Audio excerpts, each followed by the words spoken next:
For the 10th month, October, and update 4.10, we now are getting Ephemera 10 Divine Codes. These are the limited time Divine Codes you can earn during this update, and they'll eventually expire, so be sure to use them eventually. We'll be talking about what skills you can inherit from this month's batch of comment manuals to hopefully help you decide which ones are worth buying. We have two 5-star comment manuals that cost 300 Ephemera 10 each. First is Halloween Jacob, and he comes with the Monstrous Bow Plus. This bow inflicts AoE panic after attacking, so if you have a hatred for field buffs, then this is the weapon for you. It only works after you fight, so it's not as amazing as Legion's new shiny axe, which replicates the panic effect every time he fights. Now, Jacob's next rare skill is Bracing Blow 1 and 2. This grants plus 4 defense and res when initiating, which is kind of a niche skill. Usually your initiators want extra attack or speed, so it won't be as valuable. Jacob also has Ignis and Wary Fighter, which are both much easier to get skills. Next we have Halloween Niles. He has some very good skill fodder, including his Devilish Bow Plus. This bow has the guard effect tied to it, so it inflicts special cooldown charge -1 on the foe, a decent weapon choice if you want to really stop enemy specials. Niles will also come with Swift Sparrow 2. While not as potent as its next tier, this can still be a nice stepping stone for grabbing Swift Sparrow 3 and another skill from another new unit. It's still a good option for initiators. Niles will also have attack and speed link, which can buff the user and an ally when using a movement assist skills like Smite. This link variant is rare, so it's another good skill to get. Last, Niles has Smite and Fortify Armor, which are both common skills.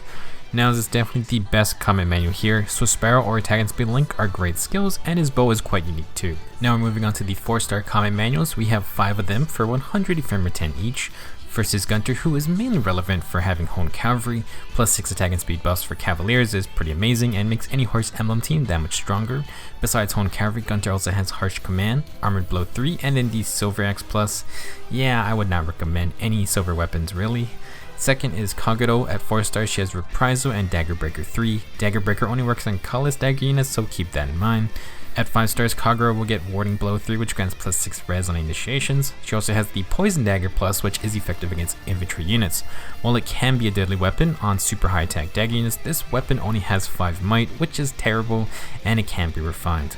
Third, we have a returning unit. Fury Master Hinata is back again, and he's got his coveted Fury 3 at 4 stars. It's a very versatile skill, and the most common reason I don't mind seeing Hinata still while summoning.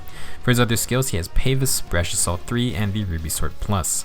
Fourth common manual is Mordecai. At 4 stars, Mordecai has Smite and Beast Experience. Beast Experience boosts XP gains by 2 times when you're fighting, and while that's fine for training, experience is not really an issue in this game, so it's not necessary. At 5 stars, Mordecai will have Attack and Defense Link 1, 2, and 3. Plus 6 attack and defense buffs is nice, and it's a decent budget skill for units that don't need a specific beast skill, or if they need self buffs to activate a weapon.